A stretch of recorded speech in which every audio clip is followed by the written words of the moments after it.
3, 2, 1. Welcome to the David the Dog Trainer Podcast, episode 190. Today we're being joined by Kiba Johannes of Kiba K9s.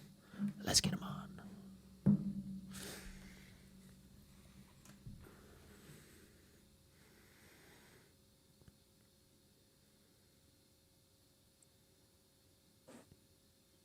What is up? Good, sir. How are you? I'm doing well. You guys can hear me? Yes. Can you hear us fine? I can hear you. You can hear me? Yeah, it's a slight delay, but that might just be it's still buffering. Yeah, there's a slight delay on my end too. That's weird. Yeah, we'll let me try something real quick. Give me 1 second. Recording stopped. Is there still a delay right now? No. Okay. It's a little bit of one still on your end, but we can make do with it. It'll be all right. Hey, Jax. Recording in progress. Relax. All right. Well, appreciate you coming back on. Man, I should have looked up before we did this what episode number it was that you were on the last time, because that was a while ago. It was a while ago. It might have been 2 years. Yeah, I think it was definitely in that range. Something like that, sure. yeah. So happy to have you back on. It seems like obviously quite a bit of stuff has been going on your end. Obviously, being obviously in the multipliers with the NePoPo, and then it looks like you've been traveling and doing a lot of kind of mentoring under different people overseas and stuff. Is that correct? Yeah, for sure. I've been a student of the game. Yeah, that's dope.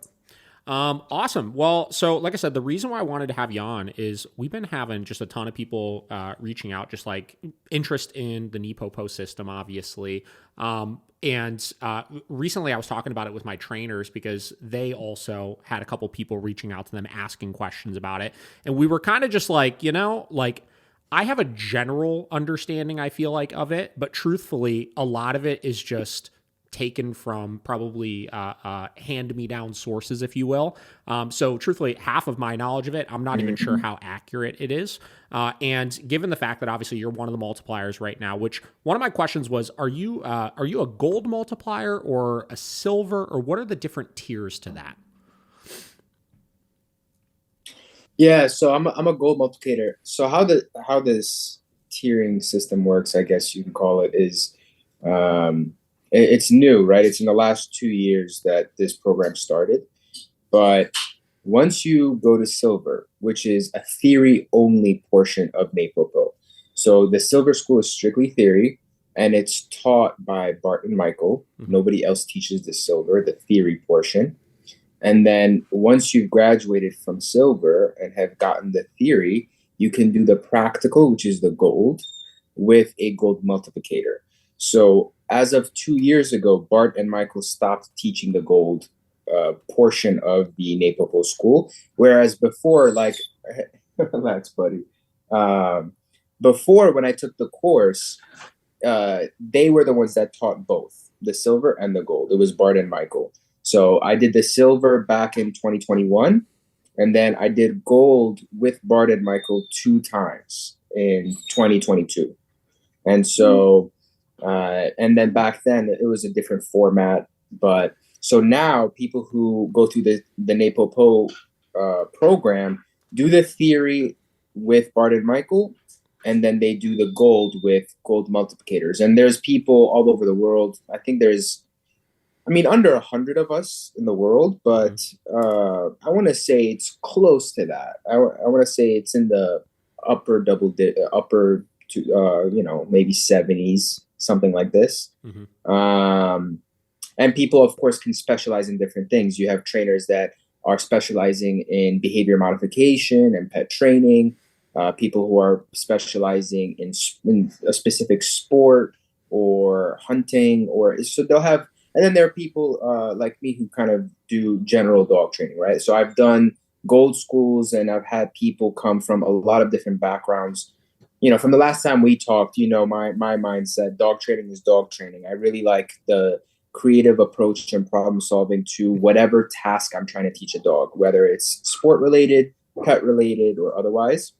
So I'm more of a generalist, but you have this program, and then of course people have the opportunity to take 3 gold schools under 3 different instructors, and then after there's like a vetting process that Bart and Michael do that allows them to become a gold multiplicator themselves. Mm-hmm. And so obviously I'm assuming you had to go through the 3 gold schools with 3 different gold trainers, or? So remember at the time that I was taking it was right. only Bart and Michael that were teaching the gold. So there were no different instructors to go to or whatever. When the program originally started, Bart and Michael were just approving people to become gold multiplicators, right? Mm-hmm. So if you had done the original silver and gold with them and graduated directly under Bart and Michael themselves, then you had the opportunity to apply to become a gold multiplicator. You had to pay a fee, apply, and then if they approved it, then you would become a multiplicator. So the process when I became one was different than it is now. Yeah, that makes sense. But if anything, obviously your approach probably was slightly better because you were learning it directly from the person that created it. So, obviously there's pros and cons either way. But yeah, I mean, for sure. Like of course, like you want to learn directly from the horse's mouth, right? Like, and it's why I also went a second time. Like, it's not like I get another certificate. It was just a matter of really trying to rake their mind and get to work in person with them more. So, but there's pros and cons to everything, right? Yeah. The advantage to when I was doing it was that I got to work directly with Bart and Michael, training dogs hands-on for the week both times. The advantage to people doing it now is there are people who are really like talented in a specialized field and stuff like that Bart and Michael might not. I mean, of course, don't get me wrong, they're incredible dog trainers. They're at the top of their field, right? But Bart's background is sport, and while he can approach and be creative with different problems with different dogs, no matter what it may be, it's still not the same as someone who's been doing, let's say, rearing puppies specifically with a specific system, or doing, aggression rehabilitation only for a decade plus, whatever.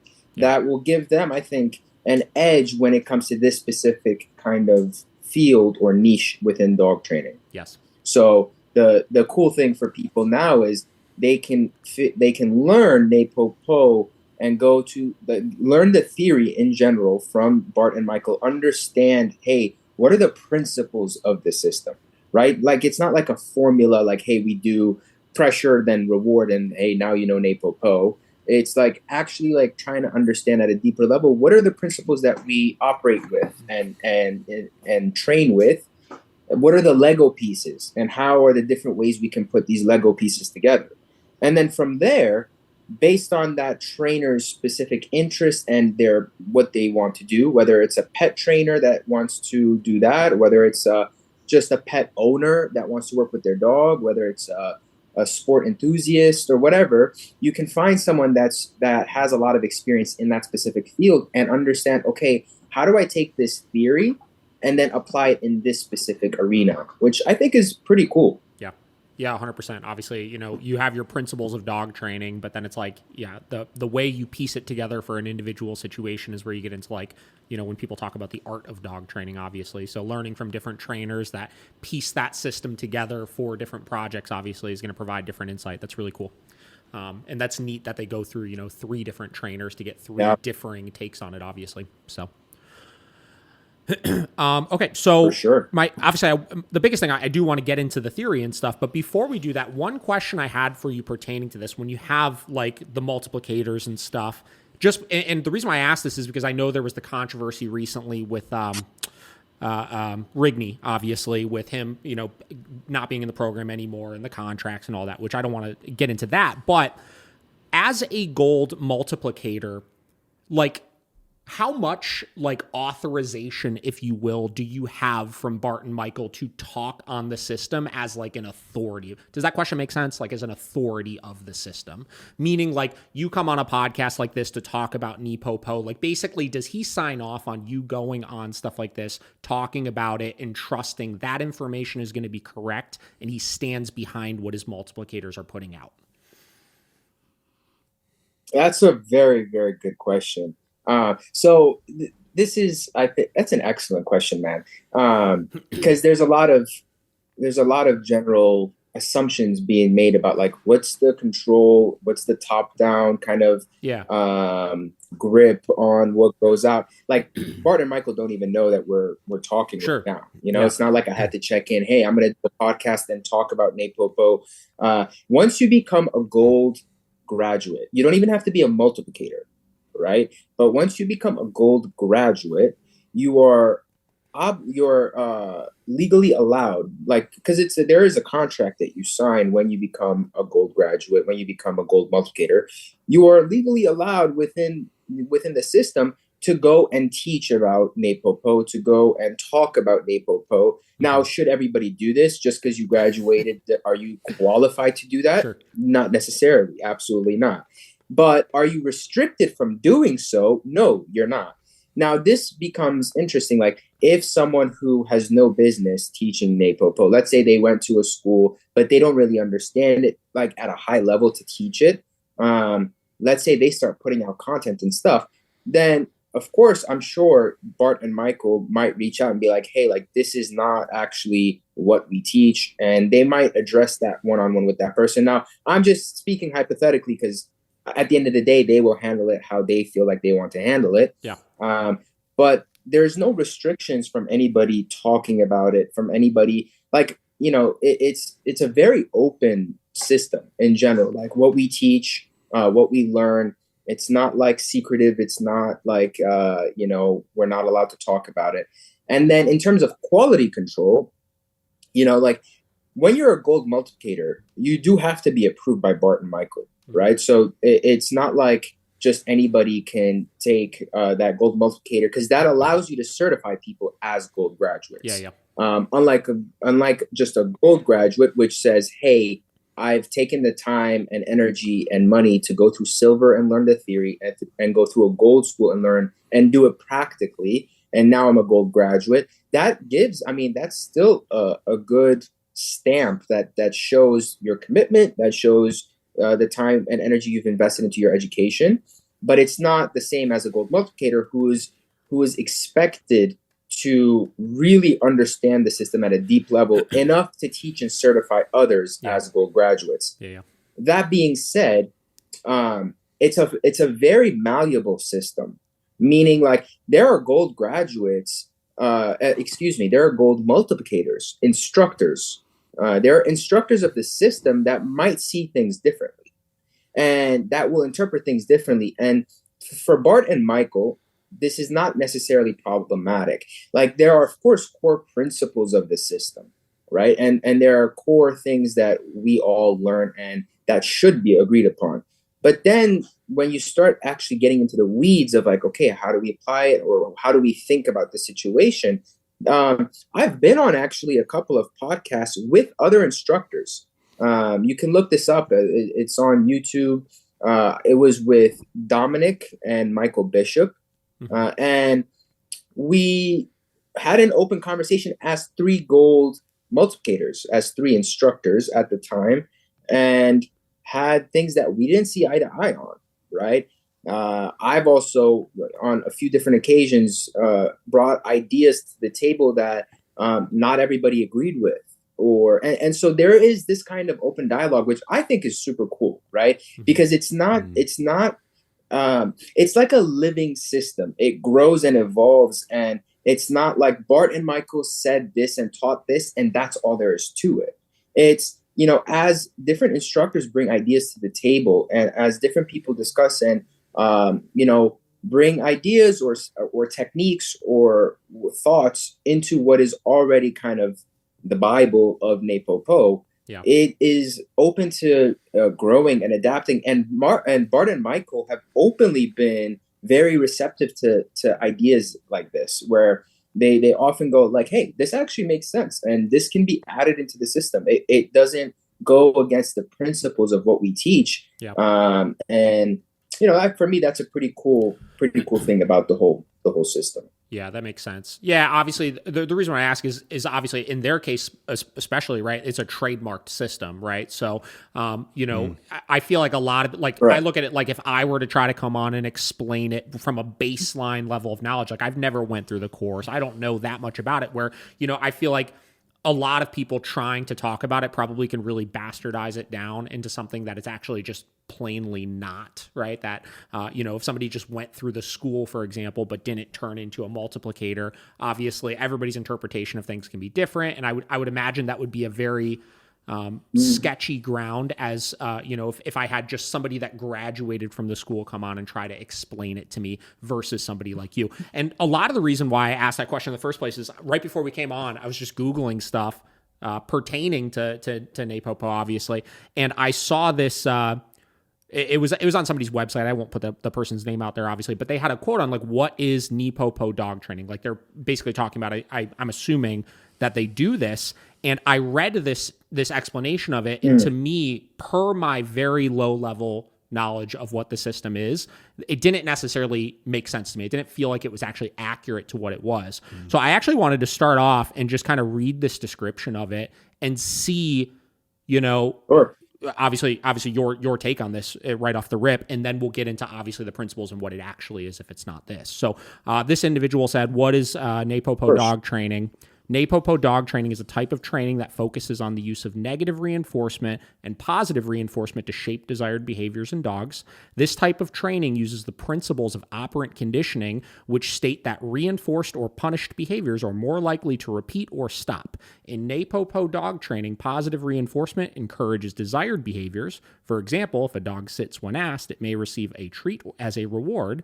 The theory behind this training is that the dog will associate the desired behavior, sitting, with positive reinforcement, the treat, and will repeat the behavior in the future. On the other hand, negative reinforcement will discourage behaviors that you want to stop. And that is the description of what NePoPo training is. And right off the rip to me, negative, positive, positive, they explained the negative reinforcement will discourage the behaviors that you want to stop. Like, obviously, that's not negative reinforcement then at that point, right? Yeah. So... Yeah. I'd be very, you don't have to say it on this podcast. Yeah. I'll send it to you after. Curious where that is. It sounds like, you could send me a link. I mean, like, obviously it's a completely butchered, it sounds almost like an AI generated like something. Yeah. 100%. Yeah. So I feel like if you ask right now, ChatGPT, hey, what is NePoPo? I feel like it could give a much better answer than that. Yeah. Possibly. So I mean, like, go ahead. Sorry. Nah. I mean, like you said it yourself, right? Like beyond NePoPo, that description doesn't even describe dog training.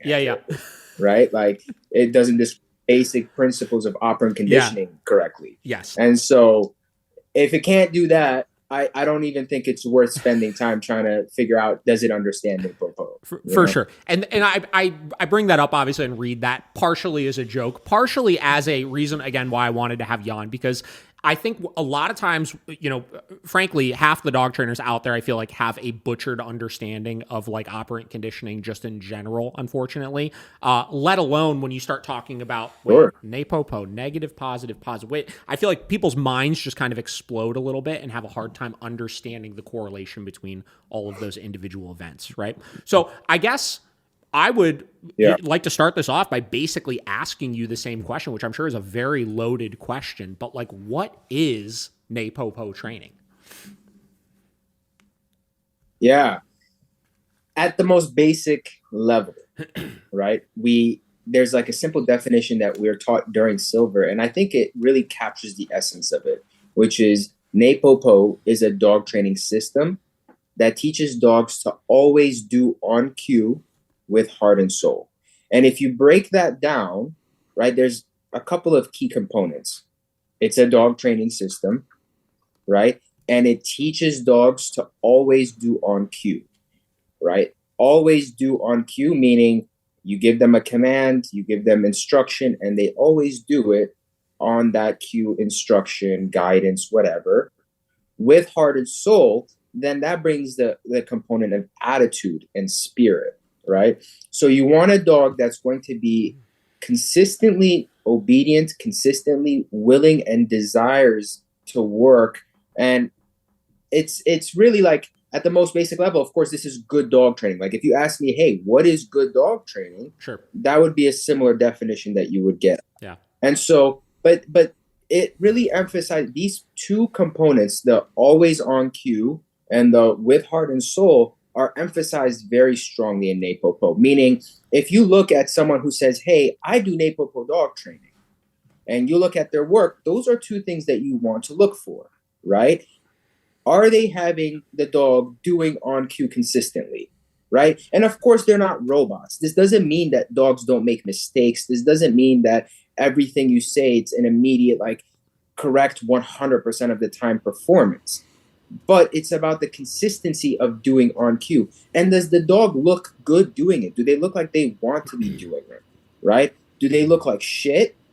Or do they, and I'm allowed to cuss, right? Yes. Do they look like, you know, they don't want to be doing it? Do they look like they hate what's going on? Or are they passionate about the work, right? And then from there, right, if we dive in deeper, okay, what does NePoPo stand for itself? And you mentioned it, negative, positive, positive. What does that mean, negative, positive, positive?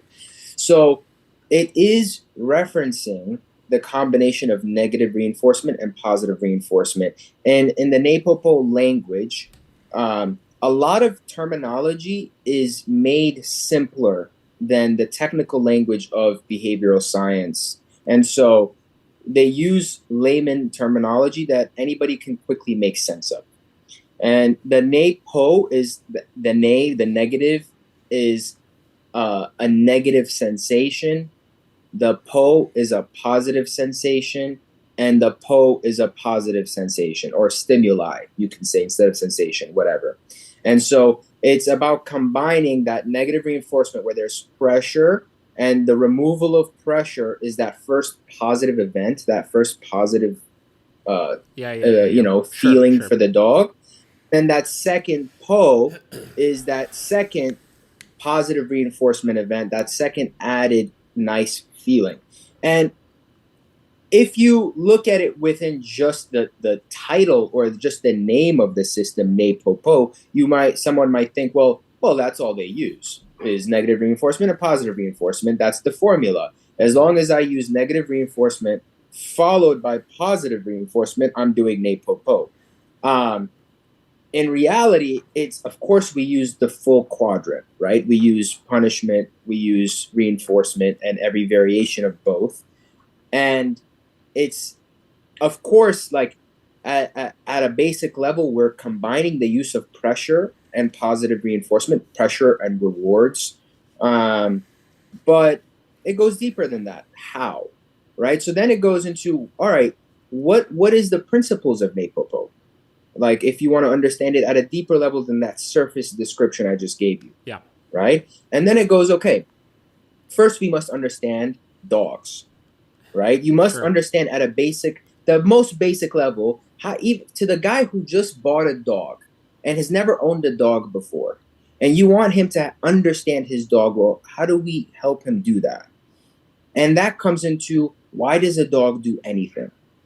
Right? Why does a dog do anything? From shit, fart, run, bite, play, bark, right? And it's because they want to better their situation. Mm-hmm. Any person can understand that, right? You don't have to get into the technical, psychological, and to the emotional. Of course, all of these things matter, especially if you're a professional. But at a most basic level, NePoPo wants to make this information and understanding available to the layman. And so why does a dog do blank anything? It's because he wants to better his situation. Okay, cool.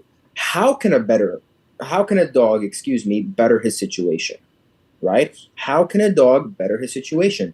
Well, he can do it through positive reinforcement, POPO, through negative reinforcement, NePo, through corrections, and through corrections, meaning in NePoPo, what we mean is changing his behavior to something that's wrong to something that's right, and adapting to a wanted, desirable behavior. And of course, this is going to require someone's involvement, right?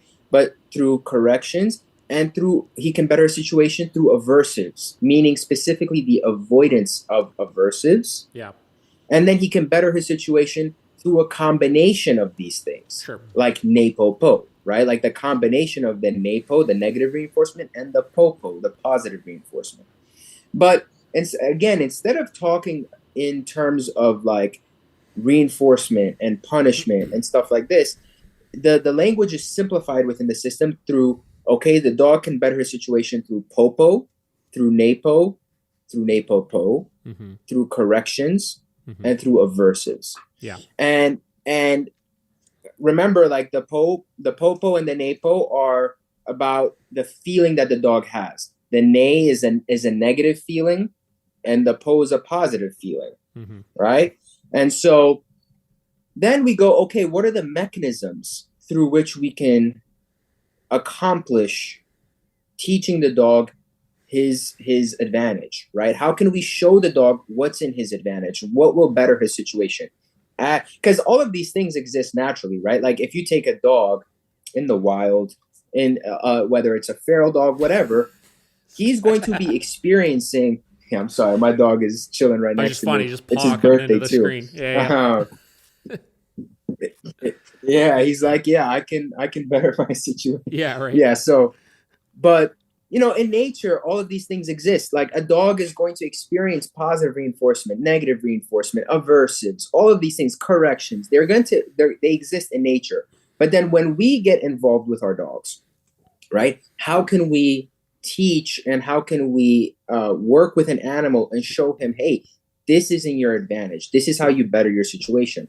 And that's through the classical and operant conditioning. And at a basic level, classical conditioning, pairing two signals. Operant conditioning, teaching through consequences, right? We don't even have to use the technical terms. We can just use the layman language, right? We can teach dogs by pairing signals that are meaningful and has no meaning, right? We can take something that has no meaning to the dog and pair it with something that's very meaningful to the dog. And then on the other end, we can also teach dogs through consequences, right? Behaviors, whether it's one that we manufacture and make the dog do, or whether it's one that the dog chooses on his own, we can apply consequences to these things, and the dog will learn from these consequences. He'll either like the consequences or he won't like the consequences. And he'll, over time, learn what behaviors bring what consequences, right? So these are the two mechanisms, the two roads through which we can teach dogs how to find their advantage. And then lastly, right, what is the scope? What is the ethical boundaries that we operate under? Right? And that's the animal welfare law. And what is the animal welfare law? Well, in NePoPo, we're taught that you're not permitted to subject the dog to pain or suffering without a valid reason. Right? So without a valid reason, you cannot subject the dog to pain and suffering. And what is the valid reason? It's going to be A, to save that dog's life, right? To save the life of the dog, or B, to stop a dog that is biting a person, that has a biting action on another person. Wait, right? I just want to, Bart and Michael, just really quick on that topic right there. So you say, obviously we can't put the dog under pain and suffering unless you have a valid reason, obviously. Now, when you said that, did you say that's obviously a part of the theory portion of NePoPo, or were you talking about just generally as like correct humanity? No. This is a part theory of the portion of the NePoPo. Got it. Right? And it's part of the system. And when you go into your question, like, hey, like, what is NePoPo? Right? I'm really breaking down the core principles that everything else then falls on. Right? You have, okay, what is NePoPo? You have the abbreviation, the negative, positive, positive. And then you have the definition. NePoPo is a dog training system that has a dog always perform on cue with heart and soul. Yeah. And then you have, okay, well then let's understand, why does a dog do? Right? Yeah. Why does a dog do? He does anything to better his situation. Yes.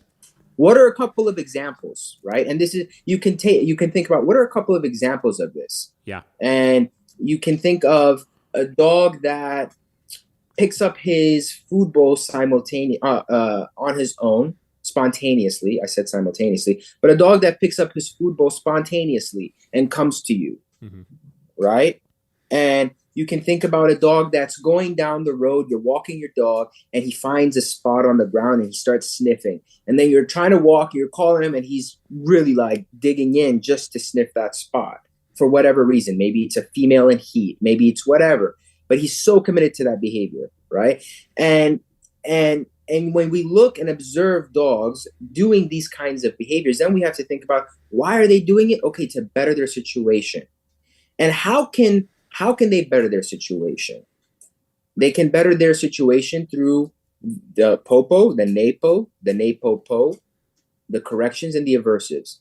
For people who are not, again, familiar for the language, through positive reinforcement, negative reinforcement, a combination of both, through corrections, through correcting a behavior and finding the desirable behavior, and through avoiding aversives, right? And of course, part of the theory also begs the question, why does a dog do something so brilliantly, like staying committed to sniffing that spot?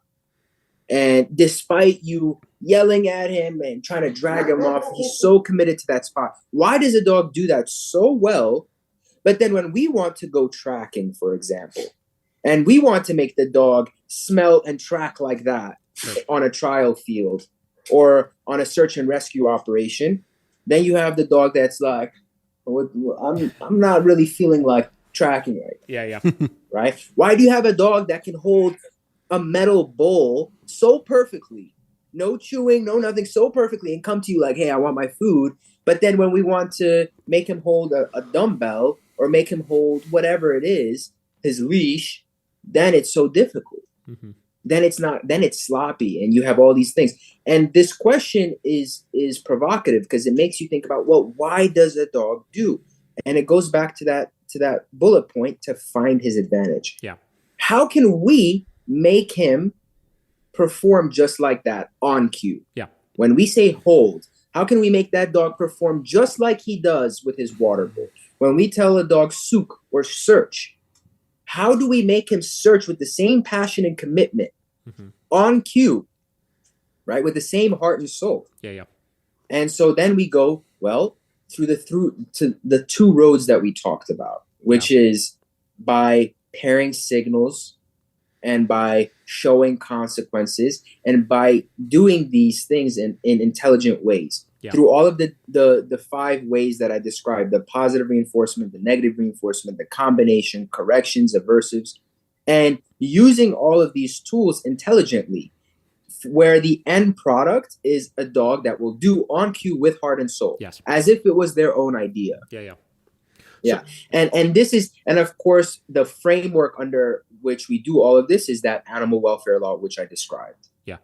Totally makes sense. All right. I want to kind of obviously interject on a couple points that you made here. So back to when you were talking about the general rule, obviously, of the pain and suffering and less reason being, if I understood correctly, safety of the dog, right? So they're about to run into the street and you need to stop them. Situations like that, obviously, or safety of the human, like the dog is about to hurt somebody, obviously, and you need to prevent the dog from doing that. Now, do they get further into elaborating on like what defines pain and suffering at that point? Because obviously that, anytime we use words like that, those could be heavily either misconstrued as things that they're not, right? Or really blown out of proportion. So what do you guys kind of define as that in situations like that?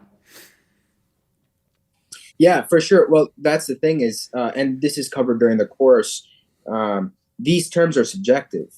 These terms are like, what is pain? What is suffering? Is a dog that's morbidly obese and getting fed 2 times what it should be getting fed suffering? Sure. Or like, what does pain mean?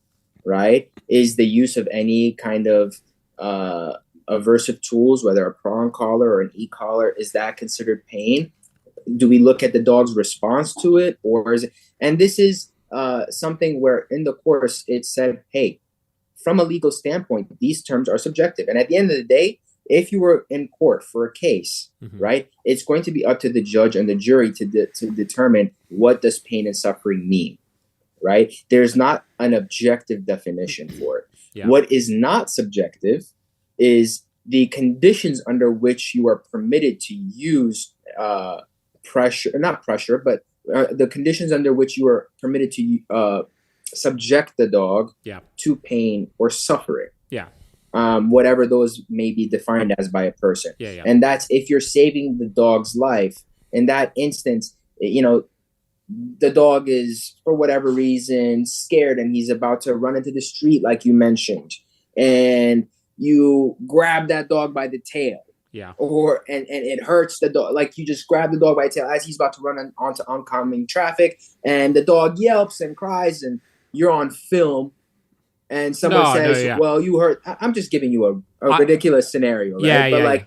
But in that scenario, you're saving the dog's life. So even if you were, even if someone were to objectively say, hey, you were causing pain or suffering, you're justified in doing so. Yeah. If a dog is biting a person, if a dog, no, I was going to say, I guess my question with that really was, you know, it's the way you're describing it now sounds to me like that's kind of a caveat they throw in there, that like as a responsible instructor of a system that utilizes aversives as like almost a fail safe to make sure we're saying, hey, don't do anything fucking stupid, right? Like don't do anything that truly is like, this is out of line, you're being cruel to the dog, et cetera, et cetera. But it's not like this blanket of, basically where I was going with it is like, is that implying that like when you're doing a recall, if the dog blows you off on the recall, that you can't give a firm enough correction that we could argue is like, you know, where's the line between discomfort and pain and et cetera, right?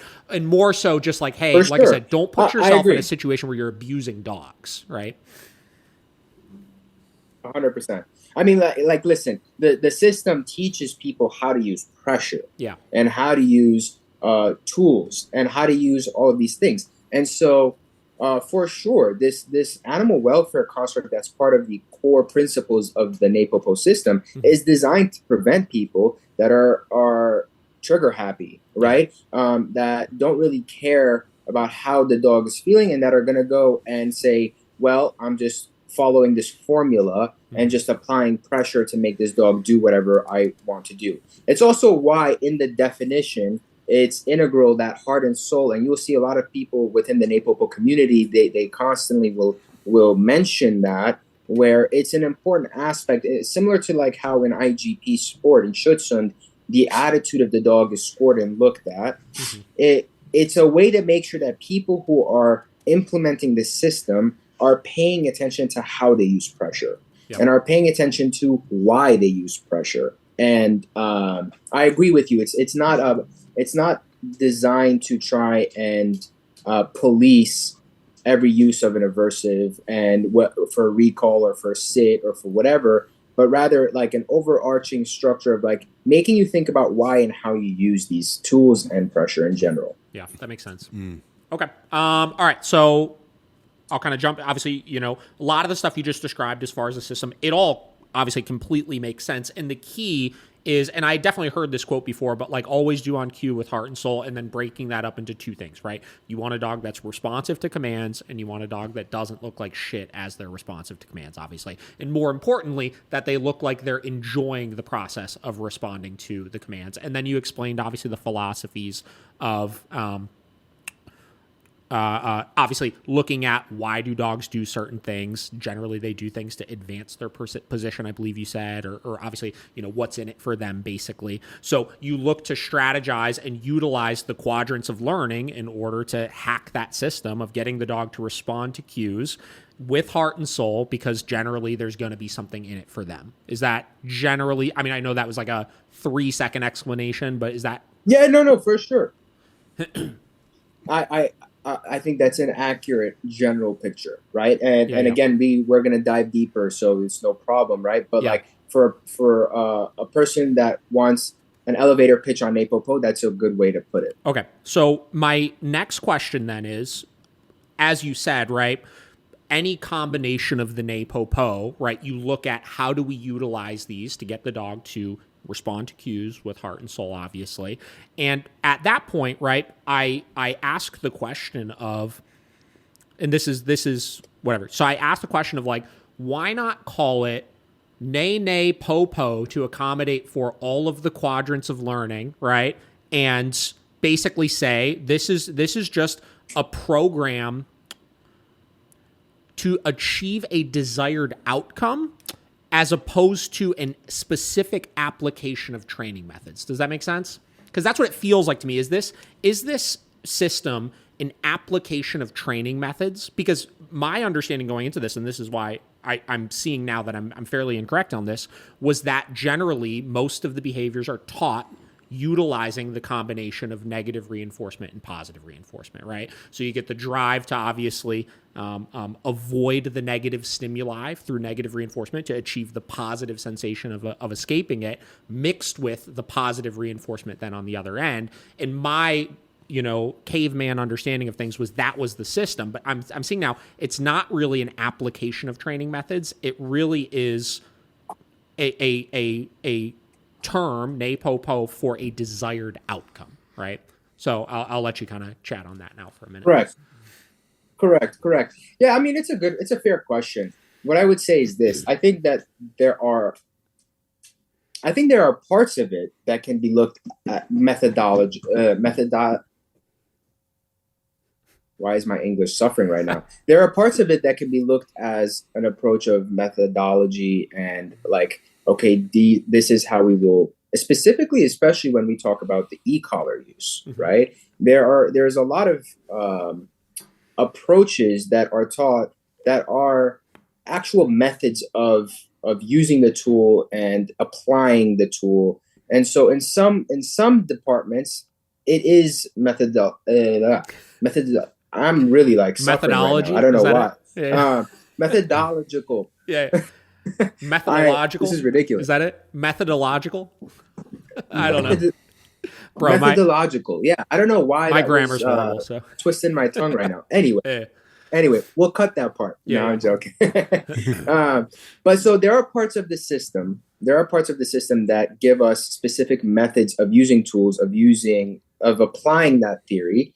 And then there is what you just described, the general overarching kind of term NePoPo, which is looking at a desired outcome, right? And you said one thing that stood out to me, which is like in your perspective before coming into this conversation, you saw it as a kind of this combination of negative reinforcement and positive reinforcement that is used to teach behaviors, right? Yeah. And in NePoPo, right, we always want to teach dogs how to do on cue, which means that there's going to be pressure involved, but it doesn't have to be in the teaching of a behavior. It can be in the proofing of a behavior. And so it doesn't like there's nothing that goes against the NePoPo system if you teach a behavior with positive reinforcement only, right, with the Popo. And if you teach this dog that behavior with the Popo system only, then after the dog knows the behavior, you can implement pressure intelligently to then proof the behavior and make sure that you have tools that you can use when the dog fails to do it. Yeah. Right. And of course, when you use that pressure, you still want the dog to perform with heart and soul, with that desired outcome, that desired picture. And so there is a way that we do this. But it doesn't have to be where every behavior or every approach to training starts with, okay, let's use pressure, release, and reward. Pressure, release, and then reward, right? And so I do think your question is fair, right? Like in a general sense, hey, why isn't it called NePoPo, whatever? That's at the end of the day up to them, whether it's because NePoPo is simpler and easier, and I don't know. But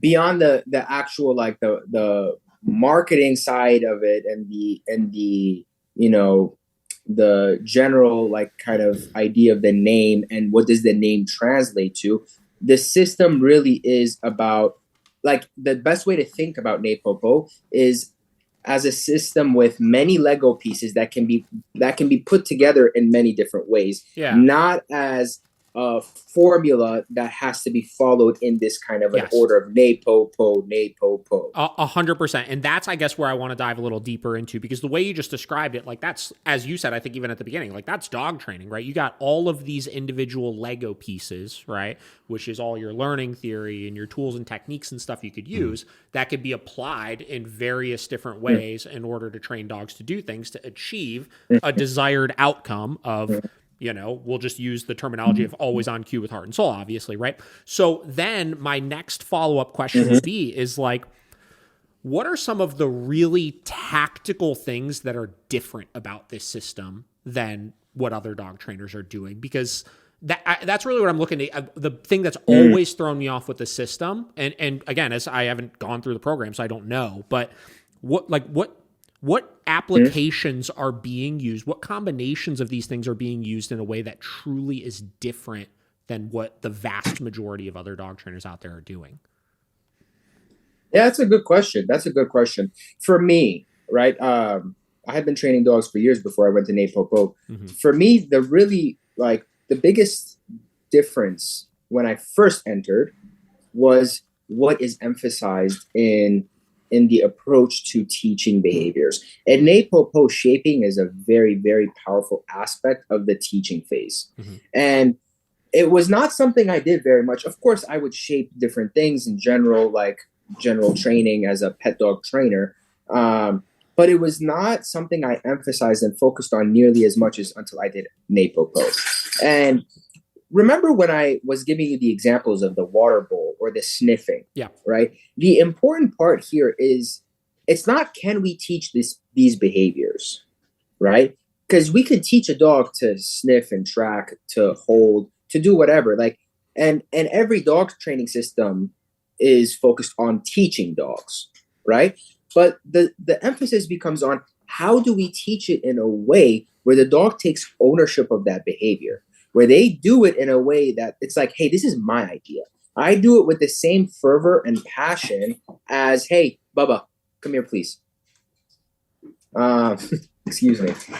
How do I do it in the same passion and in the same way as if I had thought of it and not my owner had told me to do it? And it's the same thing with people, right? Like if you wanted to do something, whatever that something is, and someone else tells you, hey, go do this thing, it's generally not going to look the same, right? It's generally going to have a different attitude and passion for that behavior.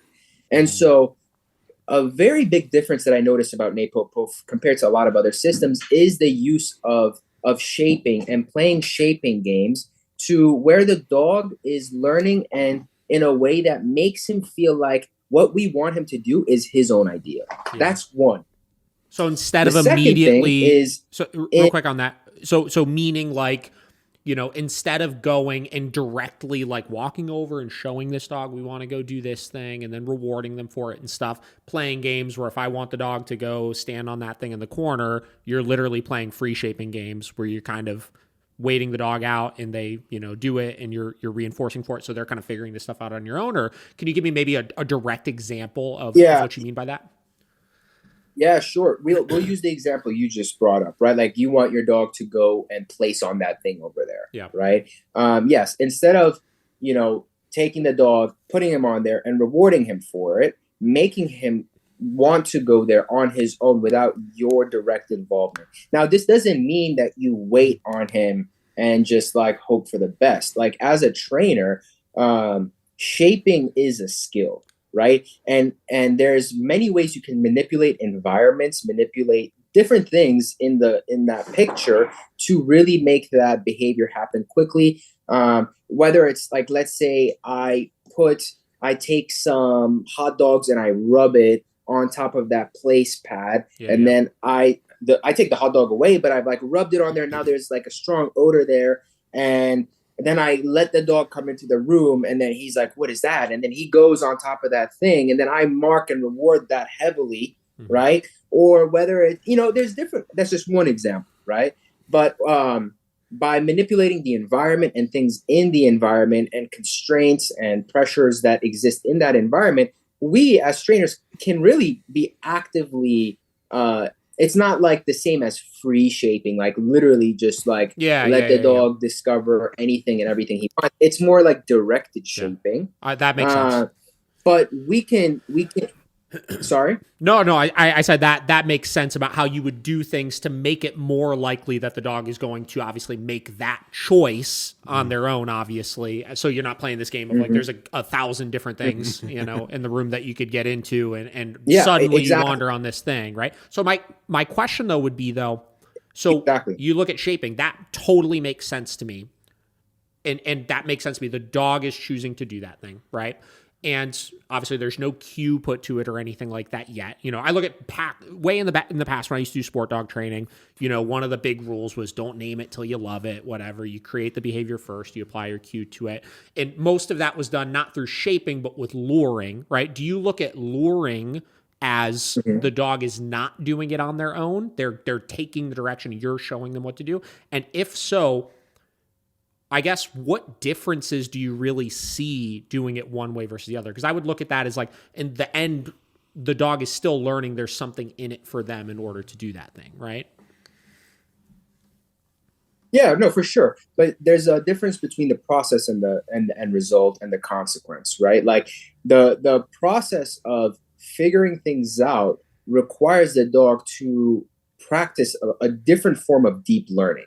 Where they're actually and this is what I was going to get to earlier when I said, and second, is this process of shaping actually promotes deep learning and problem solving from the dog.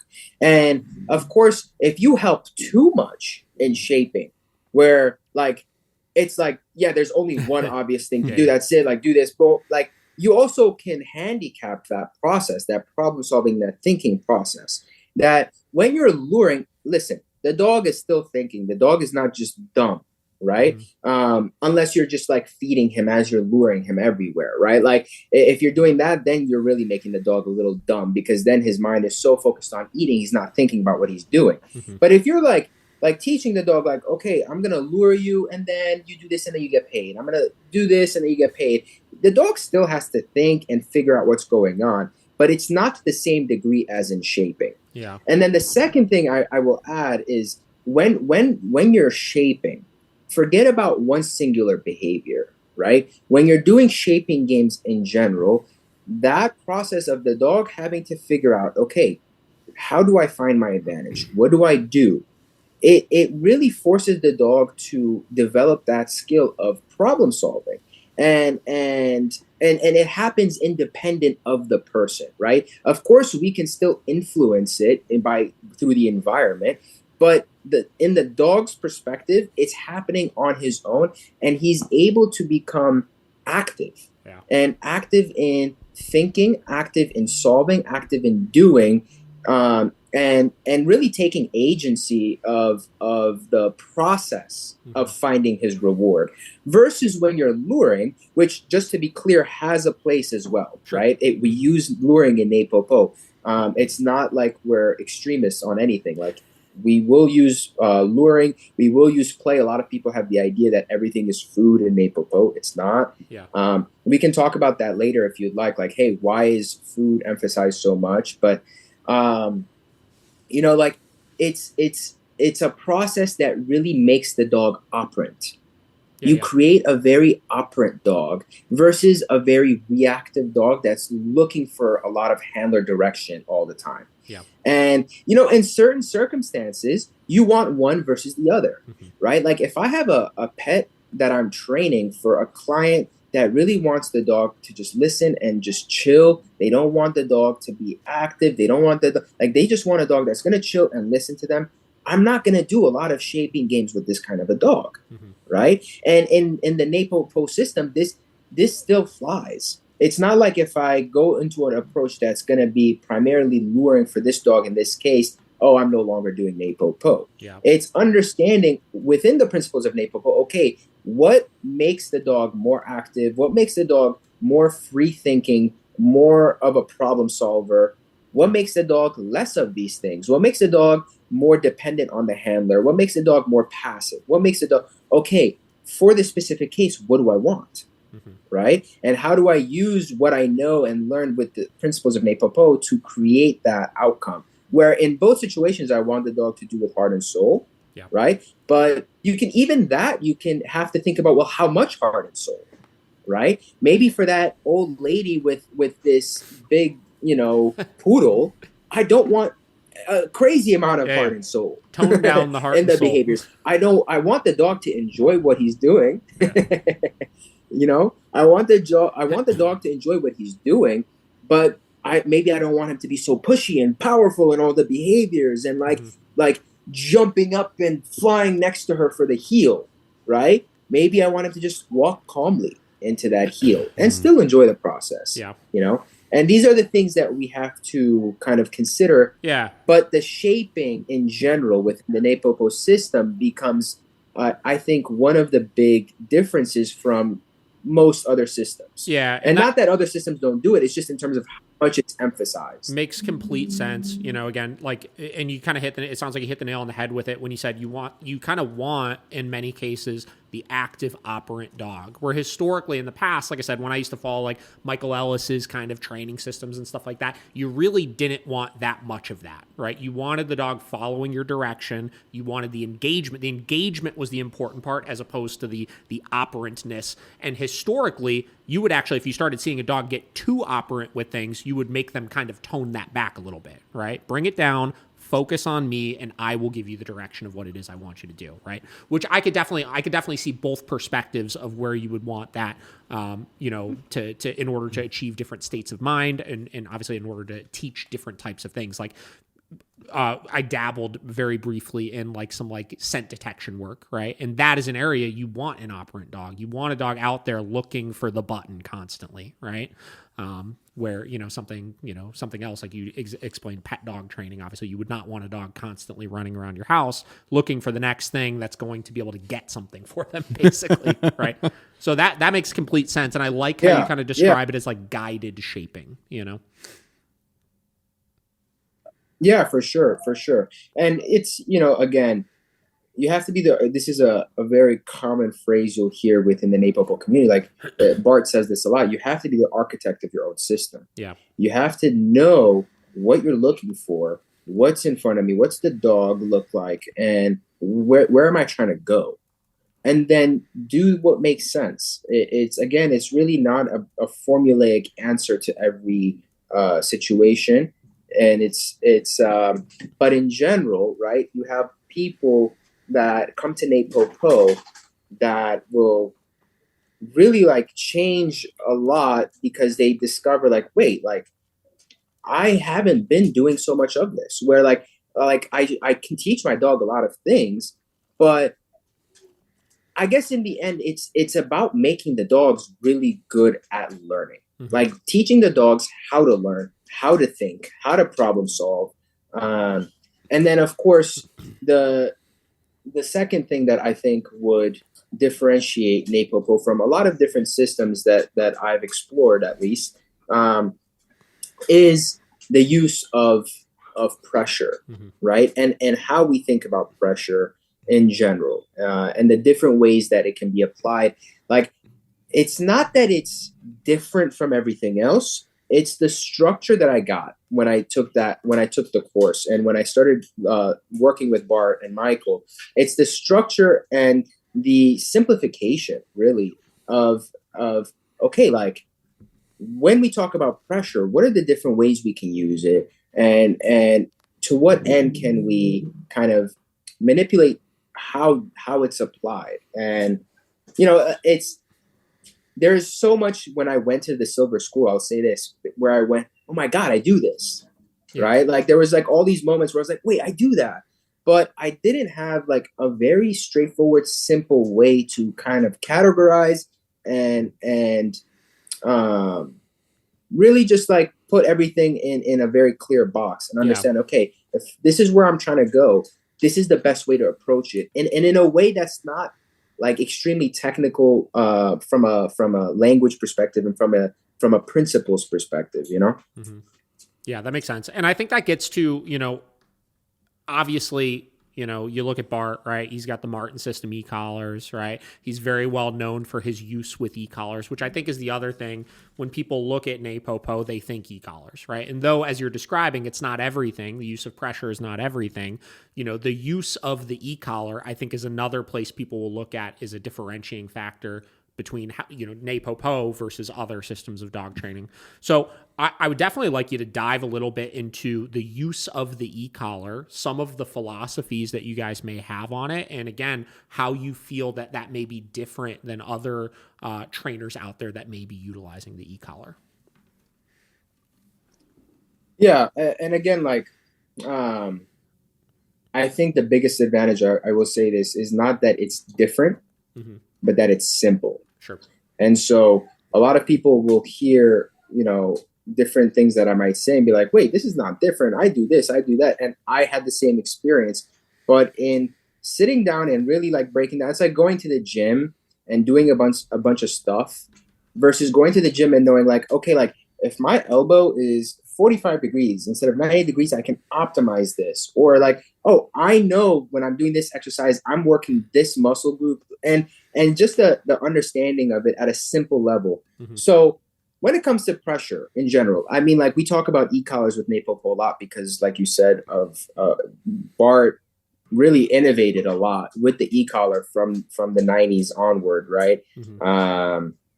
But for me, it's pressure, right? How we just use pressure, whether it's the e-collar, whether it's a leash, whether it's your hand, whether it's your body. But I think the best way to kind of put this, to answer your question, is that the pressure in NePoPo is generally, a majority of the time, used to activate and motivate the dogs. In the pet world especially, I think the overwhelming majority use of pressure is for the opposite. It's to suppress, subdue, and stop behaviors in general, right? And of course, I know there might be a shift, and I do see like more and more trainers kind of shifting towards using pressure as activating pressures as something that makes the dog do. But with NePoPo, it's a very big emphasis where when we use the e-collar, when we use the prong collar, hey, down, good boy.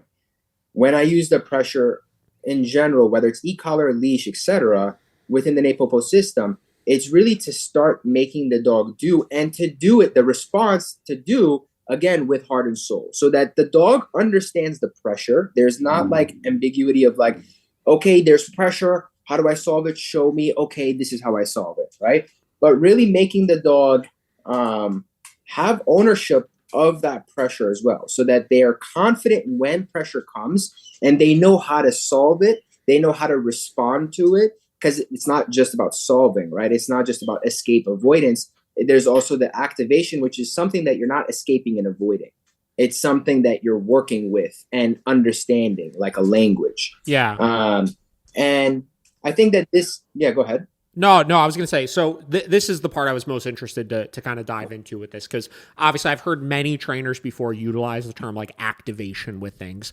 And again, I'll go off of my baseline understanding of what they mean when they say activation. To me, was the use of negative reinforcement obviously is kind of two parts, right? It's the pressure starting, right? And then it's the escaping of the pressure, right? And ultimately, the dog wants to escape the pressure. Correct me if I'm wrong, obviously, but the dog wants to escape the pressure. But the start of it, as long as they feel confident in what it is they need to do to turn off the pressure, then it activates them to seek the solution, as opposed to, dogs that don't, let's say you're teaching something with negative reinforcement, like truly teaching something from the ground up. They feel that sensation. They don't know what to do with it. So instead of them immediately seeking out a solution, right, they're totally contingent on the direction that you're giving them in order to relieve it. So they don't get activated from the sense of, oh yeah, like I don't like this, but I know what to do to turn it off. It's more like, oh, I don't like this and I don't know what to do to turn it off. And then, et cetera, et cetera. Does that kind of make sense? It makes 100% sense. And that's exactly what I thought and how I operated as well before NePoPo. Mm-hmm. The difference within the NePoPo system is that activation is not something to escape. All right, the dog is not you can consider it like a negative reinforcement type of pressure, but the problem there becomes, by definition, negative reinforcement is something the dog does want to escape. Yes. Right? At the low end, at the minimum end for negative reinforcement, they want to escape it. Mm-hmm. And then at the higher end of negative reinforcement, they want to not only escape, they want to actively avoid it. Sure. Right? Mm-hmm. Whereas with activation, how I see it post doing NePoPo is actually that the dog seeks it. Right? It's a pressure that the dog seeks. Like, for example, let's say I walk on the field, I have my dog sit or down. Yeah. Before we start our play session. Let's say we're going to play tug or we're going to play fetch, right? That dog is actively waiting for that pressure that's going to say, go, let's start our game, right? And it doesn't have to be into a specific behavior. It can be into a specific behavior, but it does not have to be. It can be into a general activity. It can be activating into an emotional state, right? Like let's say you're about to start protection work. Mm-hmm. A lot of people will have their dog, before they start that protection session and bite work, will have the dog activate through barking, mm-hmm. right? And it gets that dog into this state of mind, in this emotional state where they're now ready to do this protection work. Yes. The stim, the electric stim, the pinch collar can be used in the same exact way, where it's activating that pressure, is actually activating the dog into an emotional state that we want for a specific work, or it's activating the dog into an activity that both the dog and the handler want to do. And so the dog, like in that scenario I gave you where I'm on a field with actually this guy right here, the birthday boy Jegna, when I have him in a down right before I start, you can see like this compression already, because he's anticipating that stim, that pressure, and he wants that pressure. Yeah. Like he wants that stim to come, because then he gets to explode into, okay, now we're going to play, we're going to start, I can be a bully. Right now that spring is compressing, and what releases that spring, which is what he wants, mm-hmm. is that pressure. And we can teach it, like I said, both for a general activity like play, yeah. and for a specific behavior through reps. Sure. Okay. So that leads me to a couple follow-up questions here. So, and I'm just going to talk in terms of the e-collar right now. I understand, obviously, this can apply with just pressure as a whole, but just to make this as easy as possible, I want to kind of speak on the e-collar. And if it doesn't work in the situations I'm describing, let me know. Sure. So, okay. So no, it's fine. I feel like in order for that to be true, we're saying, like you said, like the dog has to like the e-collar sensation, right? And then obviously the sensation itself of the e-collar would have to at that point be then non-aversive to the dog. And then I would look at that of if we have, it's just a sensation, right? It's non-aversive to the dog, so it doesn't need to be anything that has any type of pain or discomfort or anything like that. Why couldn't we just use a cue or, pair in some verbal command? Like I remember, again, getting back to Michael's system, he did engagement sessions where the start of the engagement session, there would be a signal you give the dog that I believe we used like, are you ready? Or something like that. And that cue predicted then a strong reward event happening, or a game or play or any of those types of things where, yeah, you say that and it's like the dog's driving to hear that word, because it doesn't necessarily mean we're going to work a command. It doesn't mean to do anything specifically. It means to activate the dog then at that point. So then this is, I think, correct me if I'm wrong, but a lot of people's biggest, critiques, if you will, of the system that I hear other trainers talk about is like, what's the point of the e-collar then at that point? Like, why wouldn't we just use cues? Yeah, so it's a great question. One, you can, right? And we do as well. We use cues all the time to activate the dog, like ready or something like this, into a general activity or whatever. And you absolutely can. Now, to answer your question, why use the e-collar in that activation process, right? Why condition it to where it's not aversive? Why do this at all? Because you condition an emotional response, a positive emotional response, to the e-collar stim. Mm-hmm. And then this is a part of the education process in the beginning for the dog on how they can respond emotionally to that feeling of the e-collar. And of course, when you get to use it as a negative reinforcer, then the dog will, of course, still want to escape. Like when you're using it at a pressure level and in a way where it's for escape and avoidance responses, that's what you're doing. It's going to be escape and avoidance, and the dog is going to want to escape that pressure. But how they do it will look different based on how they're introduced to that feeling, to that sensation. Mm-hmm. And so when that e-collar is introduced for activation, and there's also a method within NePoPo that's similar that we call the contact method, and it works in a similar way to what I described through that activation process, where when we want to teach a dog and educate a dog on how to respond to that e-collar stim, not what to do per se, which is part of what is going to be taught, but how to do it, right? That emotional response, that emotional state. That's where it becomes very, very useful to use the e-collar as an activator, to condition it as an activator. And you're starting this at a low level, obviously. Sure. You can, there's different approaches, right? Like you can start with a low level and slowly work it up. You can try and counter condition it already. You have to know the dog that's in front of you. You have to have feeling as you're working with it. And it's, again, when you're working with these kinds of tools and dogs, it's not just a formula and just plug it in. But at the end of the day, you want to teach the dog, hey, this is how you respond to this feeling. And then when we do work where we're using the e-collar to induce an escape response, when we're using the e-collar to have the dog, respond in that way, then it's going to happen with heart and soul. It's going to happen with power, where the dog is not just escaping the pressure, but he's escaping it with heart and soul. He's escaping it with an attitude that's not like, oh, I want to fucking get out of this, or I'm going to do this behavior because I know this behavior will escape this pressure. But it's not just a full stop there. It's, I know this behavior will escape that pressure, but I'm doing it with a confidence and an energy and an attitude that's very, very strong.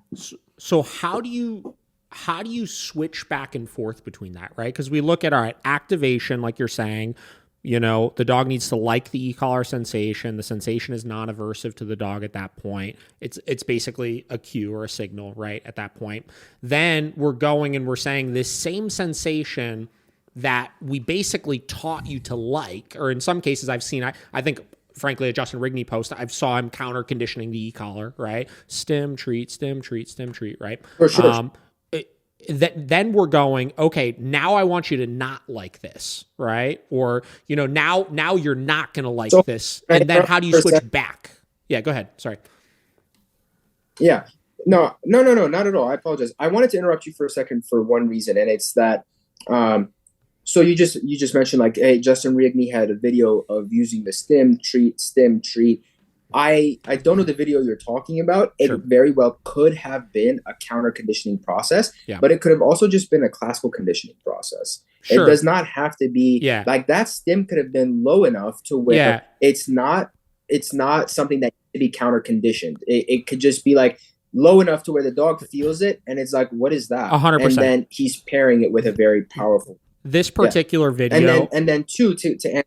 I was just going to say, this particular video, I remember him explicitly saying the dog had been through another e-collar training program and had like a really negative association with the e-collar. So he was reconditioning the association to it. But anyways, go ahead. Yeah. Got it.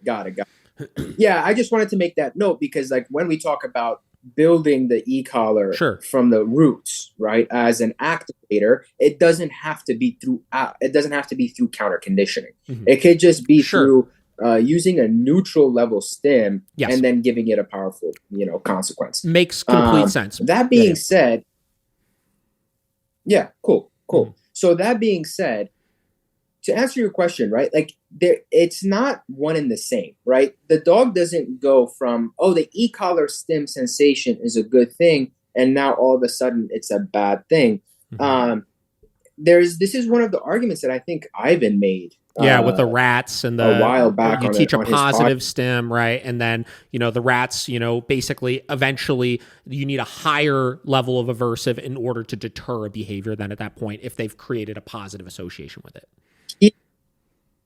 Also this, right? Like the fact that you're desensitizing the dog to pressure, and that's also one argument. But another argument that he had made, I remember, was like, well, if you're conditioning the e-collar at low levels, right, how do you all of a sudden think that's going to prepare the dog for an aversive? Sure. Right? Because those are just totally different things. Like now all of a sudden the e-collar stim is a totally different thing to the dog. Yeah. And my point, and it can be a response to that, but also an answer to your question, is that we're not preparing the dog for an aversive in the sense of like a punishment level of pressure, right? That is a totally separate thing.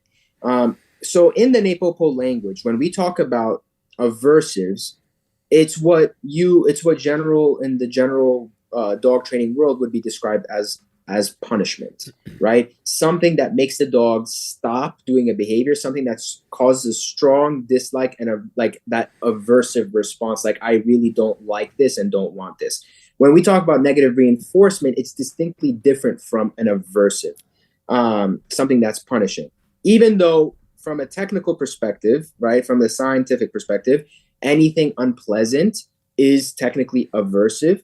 I want to avoid that because, again, like by definition, that aversive term is about a very strong response. It's a very strong dislike, not just any level of unpleasantry, right? Whereas negative reinforcement has a very big spectrum on which the dog, it might be irritated, right? Like he's not even trying to escape it, maybe. It's just like, this is irritating. And then maybe if that irritance continues and loads and loads and loads over that duration, then it wants to escape. You can have like, okay, this is mildly discomforting and I want to escape it. You can have, okay, this is really discomforting and I want to escape it and avoid it. And so when we use that activation and that stim that the dog is being conditioned to respond to in a positive way, the correlation is going to be to that lower half of that negative reinforcement where escape response is what we're looking for. And how the dog responds in that moment is going to be, in my experience also, is going to be affected by that initial conditioning process, because the dog, it's not novel to the dog. That pressure from the beginning is something that they learn to respond to in this positive emotional state. And when the pressure goes higher to a negative reinforcement level pressure, the dog is going to generally respond in a way where they're familiarized to that pressure. It's just now higher, and they can be taught like, hey, when you do this behavior, it stops. And of course, through understanding, you also bolster that attitude. The moment the dog is, if you're doing it well, it doesn't take too many reps of that negative reinforcement process for you to teach the dog, hey, do this, and you escape this higher level of pressure. And when you combine that initial conditioning process with this now teaching process of giving the dog clarity to work with that pressure, you will have that positive attitude in response to the pressure of the e-collar. I think the thing that does that make sense? It does. Obviously, there's different degrees of aversiveness, right? I think, as you said, like there's, you have slight levels of disc. You have, your perception, right? You have levels that you might be mildly irritated by. You have levels that you might want to escape, and then you have ones that you want to escape, but you absolutely want to avoid it moving forward as well, right? Like you could range out an entire range of them. So that makes sense. Obviously, we're differentiating between like truly escape and avoid levels to like, I'm motivated enough by it to want to seek out a solution, right? I think where I get thrown off is not in that process, but like you mentioned a little bit ago, that the sensation should be in activation. It should be something that the dog wants to happen, right? They're waiting for that sensation to happen. So it just feels like we're training opposites then at that point of like, frankly, if the dog wants it to happen, wouldn't we want that to happen like after we give our cue? Doesn't that turn into the reward to the dog then at that point? And then we're increasing the level to a point then where we're saying, okay, now I know you wanted to seek this out before, but now you still, for better, the dog still wants to escape it, right? So we're teaching you want to seek it, then you want to escape it, then you want to seek it, then you want to escape it. It feels like that's where I'm thrown off, I think. Correct. Yeah, but yeah, that makes sense. So the context is also different, right? Think of it like this: a slap, right? Like a slap on the face is generally an aversive event. It's something that you want to avoid, but the context can change that. So if you're entering the ring as a fighter for UFC or for a boxing match, right? That context will make that slap mean something different. And so the context of when and how you're using this pressure, yeah, you're 100% different. When you're using it as an activator, it's something that the dog is not trying to escape. It's something that the dog works with and is enjoying, or if not enjoying, is being kind of put into a certain type of positive response emotionally, like a high positive response emotionally with. Whereas when you're doing it as a negative reinforcer, it's something that the dog, by the way, even with negative reinforcement, like I guess this is something interesting that we can talk about. Sure. I think that the idea of escaping the pressure and not liking the process, that entire process of negative reinforcement, is not necessarily the same thing, right? Like you can want to escape that pressure, but still enjoy the process of the pressure and the game that's going on. And if you think about it like,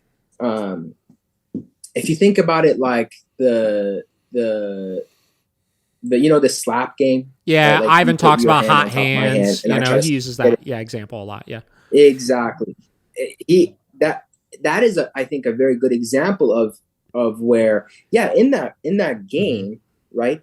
You want to avoid, like you want to escape or avoid that coming pressure, but the actual process of the game itself is reinforcing. Not reinforcing just in terms of like, I want to go again and I want to go again and I want to go again. Yes. But even when you get slapped, you're like, it's going to still have that emotion. The emotional state is still going to be positive. It's not going to be something that makes you less motivated because you got slapped. I 100% understand that context of like, obviously if you're using negative reinforcement under, the context of doing it, correctly, the way you're kind of describing and stuff, the whole process should not be a bad experience, obviously. But still, even in that game, right, like you're trying to avoid the sensation, right? It's still aversive, but that's where you get into the varying levels of aversive. It's not like detrimentally aversive to the human or the dog, right, or whatever it is. And then you use the example of like UFC fighters. Like I watch UFC very regularly, and you see them before they get in the ring, they like kind of smack themselves up and everything. And I would argue, though, that's not because they like the sensation, right? It's not because they like the slap at that point. They don't like it, but that stimulation activates them, as you're kind of describing, I'm assuming, but it's still an aversive, right? It's not something they like, right? But it's activating them and putting them into a state of mind. Man, I'm going to need to like avoid this going into this thing, right? Into this cage with this other person. So it puts them in the frame of mind of getting ready for that, is how I would kind of view that.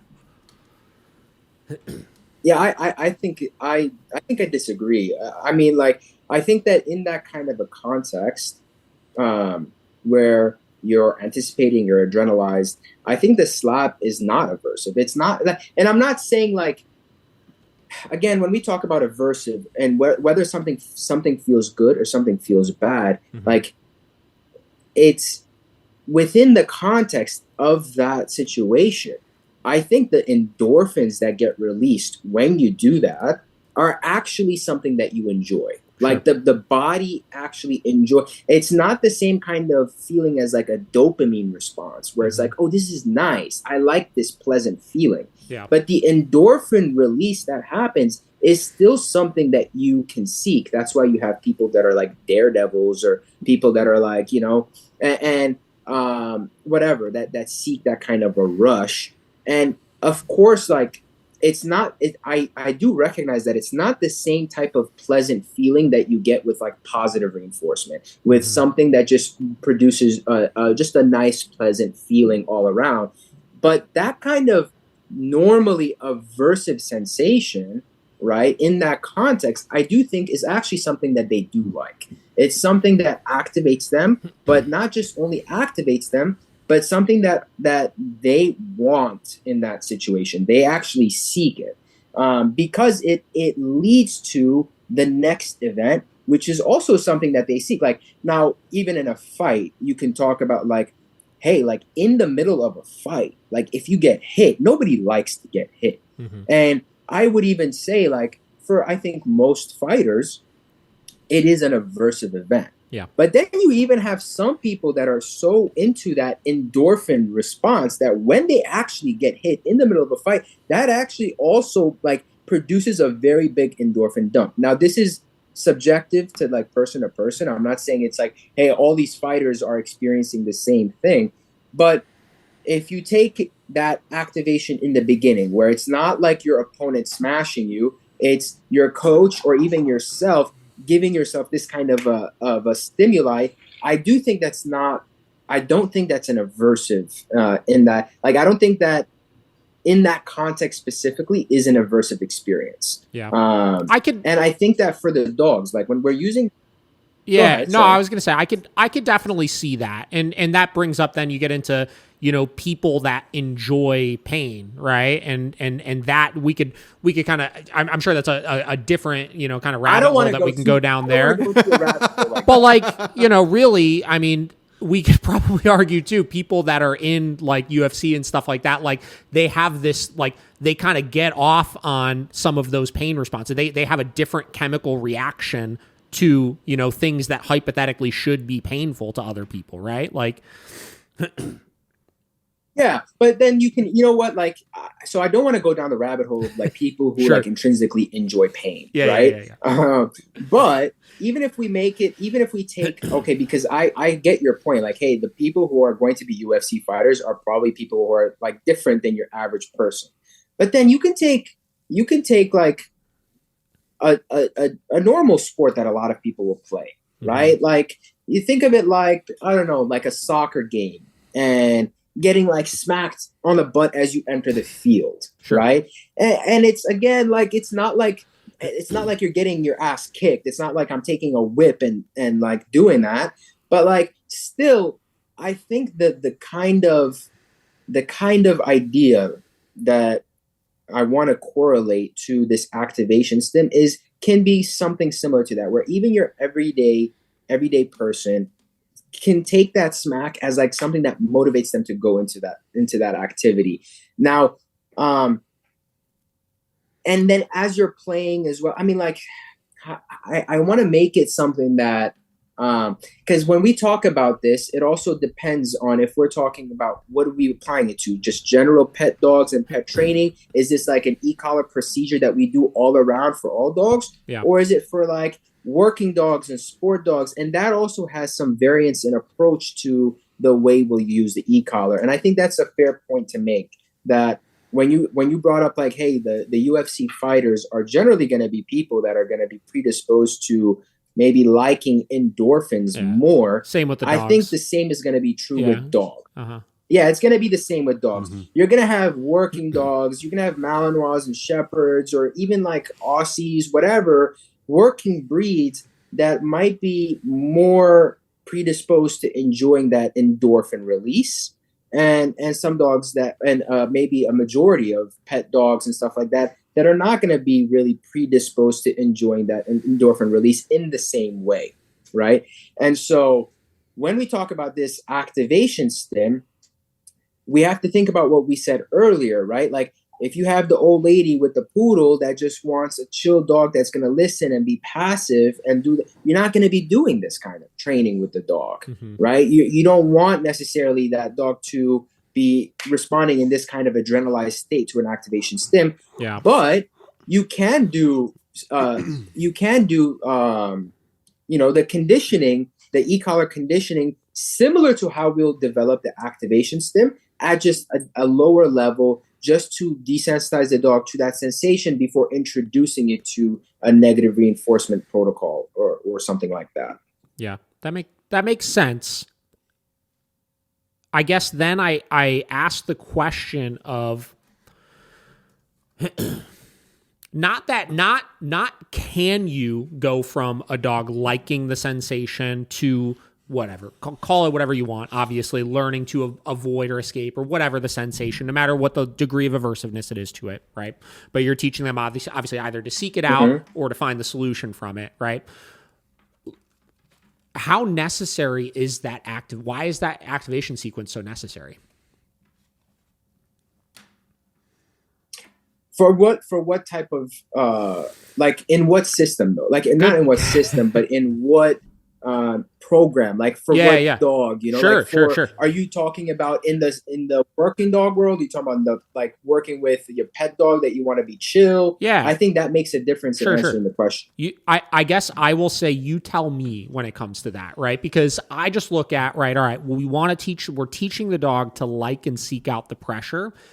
And then at some point, we're going to use the pressure as an aversive, right? So I don't want to like play Ivan here, right? But like, wouldn't that cause you to then go down that rabbit hole of when you really need the pressure as truly an aversive, right? You're correcting your dog because they're blowing off your recall because they're chasing a fucking squirrel or whatever, right? Any context where you would use something where you would define it as aversive. If you've taught the dog to like it at some point, wouldn't it lead you to need more pressure than later on, or no? Yeah, so two things. All right. One, I'll address that final point about like, wouldn't that lead to you needing more pressure? Isn't that going to be confusing, etc.? They're two totally different things. One, when I'm working with let's just say my normal pet dogs, right, in my business as a dog trainer, I don't spend time teaching the e-collar and developing the e-collar as an activation stim. Yeah. I will immediately go into layering the e-collar at a low level with the behaviors that they're taught, right? And then teach them how to respond to that pressure and then increase that pressure accordingly so that they know how to avoid that pressure, not just escape it. And so when we talk about like, so traditional kind of negative reinforcement training, is that, am I understanding you correct? Say that again? So like traditional negative reinforcement. You were breaking. Sorry. So like traditional negative reinforcement training. Yeah. Okay. Exactly. Yeah. Exactly. I got you. It's basic. It's basic negative reinforcement training. Yeah. And so the activation process, I think, will become more important when I'm working with a dog, like, for example, like the Justin Rigney example you gave, where if there is scarring with that stim, right, for this pet dog, then I can make them less afraid of the stim in general, like just that feeling. Because when you have dogs that are scarred with the e-collar, the pressure level isn't actually what matters so much most of the time. Yeah. Even if you have an extremely low level of stim, where it's generally not going to be causing any kind of overt reaction, just the fear and the scarring of that e-collar stimulation is going to cause panic in the dog, even at extremely low levels, where the pressure itself isn't what's causing the reaction. It's the psychological damage that's done from before with that. Well, it's the anticipation. And so with these kinds of cases, would that be like the anticipation of what it's ultimately going to turn into? Like, is that kind of what you're referring to? I think it's deeper than that. I don't think it has to be just that the dog is anticipating. I think it's really like, I mean, maybe it is. I think from a technical perspective, right? Like when you think about like someone who's been abused physically and you raise your hand and they flinch, right? Like, that's an anticipation. That's an anticipation response. I think with the stim, it's a little bit deeper because like when they feel that stim, it's like a reflex response, like a panicked reflex response to that stim. And I think it's like that actual feeling, like the literal feeling of the stimulation itself at any intensity level causes panic. Yeah. And with these kinds of dogs, I think that before you go to a negative reinforcement protocol, even if you do it properly and you show them, hey, like you can escape it, right? It's okay. Here, I'll show you how to escape it. Even if it's something as simple as coming towards me 3 feet and I use the leash to help you, which let's say you know the leash very well already. Even before doing that kind of reinforcement protocol, I will want to counter condition the emotional response to the actual stimulation of the itself, right? Yeah, be able to kind of start that's from a square scenario one in which with it. I feel like. Sorry. Say that again. I know the delay makes it a little difficult, but yeah. So you're basically making it so you're starting from square one, right? You're getting yourself back to square one with things, or trying to, through that, or as close back to it as you can. Yeah, right? yeah, that makes sense. Yeah, undoing as much of that damage as much as possible. And then of course, like, but for, like I said, a majority of the pet dogs that I do, I don't have to go through that activation process, as you will say. The one thing I will say that will be similar to the activation process within pet dog training is when I have dogs that have been trained with positive reinforcement only, right? So if I have dogs that have only been trained with positive reinforcement, then I will introduce that stim, and this is something that I learned within NePoPo as well, right? I can introduce that stim to the dogs with the command. That at the same time as I give the command, I give that low-level stimulation, right? And it's not a negative reinforcement pressure because it's not something that they can escape or avoid, and it's not something that stays until they do the behavior. It's just the command and the stim comes together at the same time, and then it's a low enough level to where I don't want the stim to interrupt their normal response to the command. Yeah. So right. And so in this way, I'll go ahead. No, you can finish your thought first. No, I was just saying, in this way, I introduce that stimulation to and pair it like simultaneously with the different behaviors that they already know. Got it. Okay. So here's how I'm kind of interpreting some of that here. So obviously, I'm sure you've seen dogs who have never had a traumatic experience with the e-collar before. You put the e-collar on them. You start at like, from a mini educator standpoint, you start at like a 1 or a 2 or whatever. And even that, which we know objectively is like not, like there's nothing crazy going on, right? Some of the dogs, the novelty of the sensation initially can be really spooky to them as well, right? It's like, what the heck is this new thing on me? I have no idea what it is, right? Very first time they've ever felt it in their life. It's at a freaking 1 or a 2, and you see them like, whoa, what the heck was that, right? So I kind of look at what you just described to me as, walk me through that sequence of, you described dogs that have been through positive only training, right? Or predominantly positive only training. You introduce the e-collar and you're tapping as you're giving command, right? My first question would be, have you done the pairing process of turning that stimulation into an activation first, right? And if you have, then, I'm assuming you're trying to elicit a positive associate, right? Like put the dog into a positive learning state of mind as you're engaging it when you're asking the command. And if you haven't done it, because consistently the dog is going to respond to that cue you give while you're stimming, and then they're going to seek reward on the other side of it, are you just then doing the classical conditioning of the stimulation at that point, just utilizing commands to do so? Does that make sense? Yeah, for sure. And it's going to be the latter, right? It's going to be the latter. So that will be the activation process for those dogs that have been trained positive only, right? So the behavior right now, as before they've been introduced to the e-collar, what activates them is the commands, right? It makes them active into a behavior, right? It makes them go from doing nothing to doing something specific. You say sit, you say down, you say come, whatever. Yeah.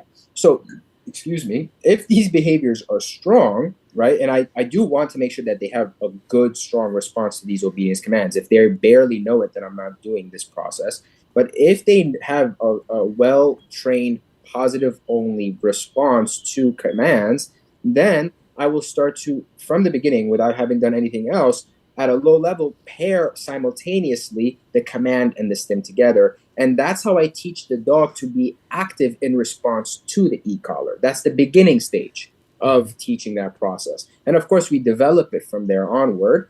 But that is the process where I start in teaching that the stim is an activator. And what benefit does that get in that example you described of you're using the e-collar, you're turning the e-collar into the same activation that the command has, obviously, right? E-collar ultimately predicts dog doing behavior, accessing reward, right?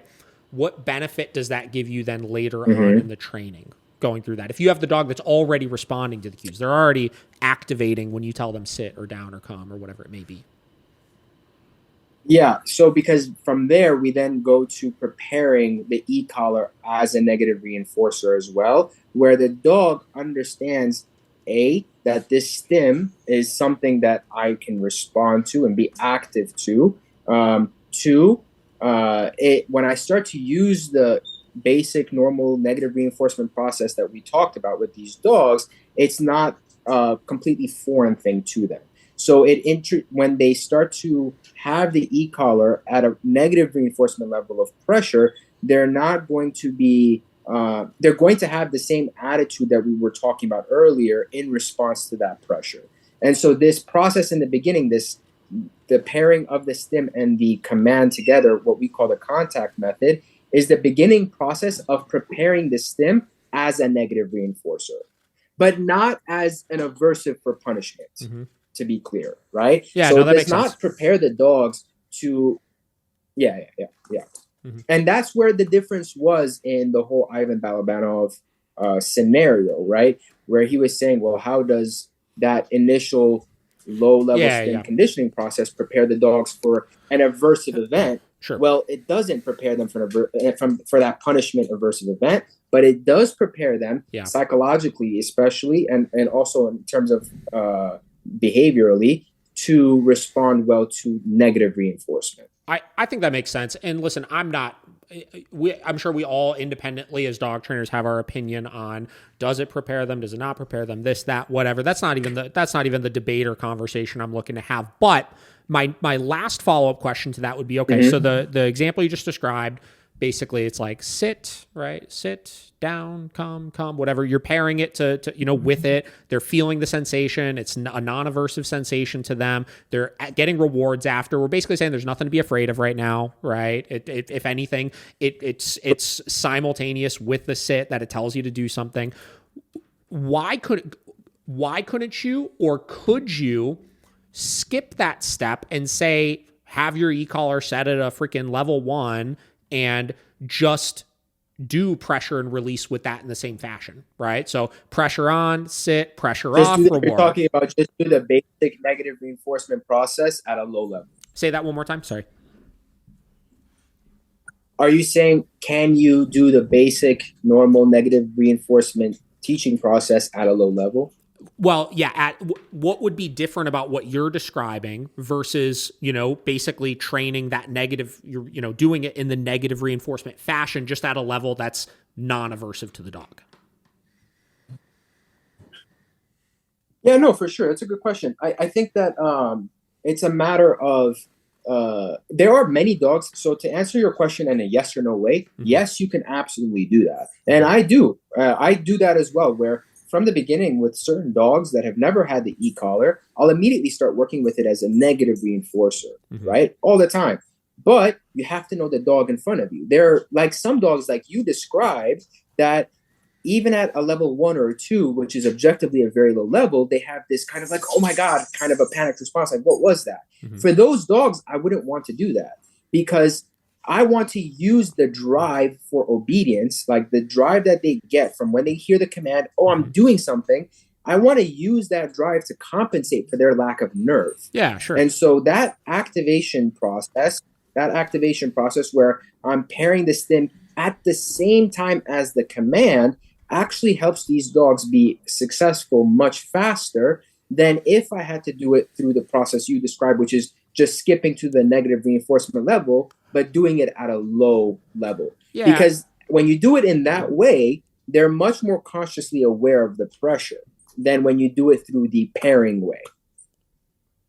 I understand what you're saying. So like you're putting more of an emphasis on pressure is now on. Now I'm telling you what to do to escape it, as opposed to like when they're just getting like that nick with the command. It's like, it's almost like we're almost just sprinkling it in as nothing at that point, where it's like, there's nothing to be concerned about with this sensation. And you're doing it at the same time as the command because technically you're utilizing overshadowing to your benefit, where the command is probably a stronger sensation to the dog than that 100%. stim is. So basically what you're teaching the dog in that moment is don't even pay any attention. And correct me if I'm wrong here, right? But like, don't even pay any attention. It's neither good nor bad. It's just there.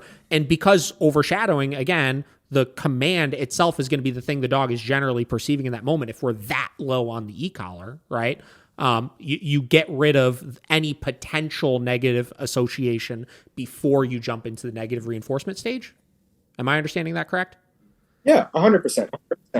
100%. So it's when we do this, we do want to make sure that the dog feels it, but you're 100% right. The command is going to have so much more relative strength and meaning to the dog that it overpowers the what would otherwise be like, hey, like, what was that kind of a response? Yeah. So I don't want the dog showing any kind of overt response to the pressure of the e-collar when I'm doing that pairing process in the contact method. Yeah. I want, like you said, the command to have the strength and the drive to make them respond how they normally do, but then be introducing this stim into that process. So where they start to feel it.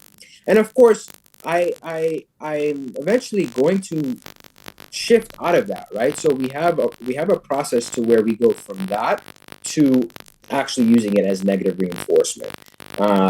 But do you have to do this with every dog? Absolutely not. Can you go directly into using pressure as negative reinforcement, just doing it at a low level and teaching the dog what it means? Absolutely. Yeah. And with some dogs, I also think that you can start teaching the e-collar as a negative reinforcer without being at a low level. Like with some dogs, you can, is all good?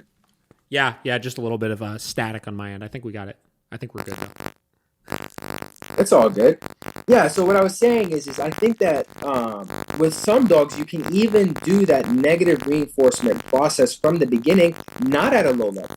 Not like at a level 1, 2, 5, but like, and these are, by the way, I'm assuming we're using that generic e-collar tech numbers, right? For sure. But there are some dogs that, like we were talking about the endorphin response, right? That you can start at an escape and avoidance level of pressure from the beginning of using it, as long as you can make it clear to the dog what that pressure means and how they can escape and avoid it. Yeah, that makes sense. So it's not like to answer the question, it's not like a necessary, like you have to do this activation process before you go to negative reinforcement. It's knowing when and why to use it for what dogs and what situations. Yeah, I got you. Okay. Man, we are getting a touch of feedback here. I'm trying to figure out where it's coming from here. It's happening while you're talking, so it's something through Zoom, I could tell. Man, motherfucker. Oh, word. Yeah, right. Give me one. Let me Technology. Let me try something real quick here, and I know we're just it's all good. Do your thing. Up anyways. So it's not the recording stopped. Recording in progress. Hang on. Hey, we got an hour. All right, we're good. There we go. Yeah, dude, it's been a minute for sure. Yeah, no, I think that makes sense. And, you know, like I said, there's definitely some things I want to dive a little bit deeper into regarding, you know, some of the e-collar stuff you're describing. But I think I understand the general gist of it. I understand the concept of activation, the way you're kind of describing it, right? It makes sense to me. It feels like it's reverting back to the whole debate that was going on, when Ivan was having all the people on his podcast about how does the pressure, you know, ultimately lead the dog to be more prepared in the future to you know, take a more aversive experience and understand what to do with it and all of that. And like I said, that's definitely not the debate I was looking to have with it, but that makes sense that it kind of applies to what we're talking about right now. I do think the biggest piece of clarification that I got through all of this was that it's not so much about an application, a specific application of methods, but it's an overarching principle or principles about what we're looking to get out of the dog, right? And you describe that obviously through making sure that they're responding to us and responding to us with heart and soul, and then utilizing all of these individual concepts to achieve that. And then frankly, Bart and Michael just have their spin on different ways they like to implement the different methods, right? More or less, is kind of the understanding that I'm getting with it. So my last follow-up here would be, is there anything else pertaining to the system that you want people to know, that you want to kind of leave people to think about, if you will, or anything like that as we kind of start to wrap this up here? Yeah, I mean, the one thing I appreciate the most about the system is, like I said, how malleable it is, right? It's not, I think that there is this idea in general that NePoPo is this very strict, formulaic way of training, of this specific methodology of, applying pressure or negative reinforcement and pairing it with a reward. And I just want to make it clear that it's not just that. And like you were just describing, it really can mesh with a lot of different systems as well. It's not the biggest difference, I think, if you ask Bart and Michael, hey, like, what is unique about NePoPo?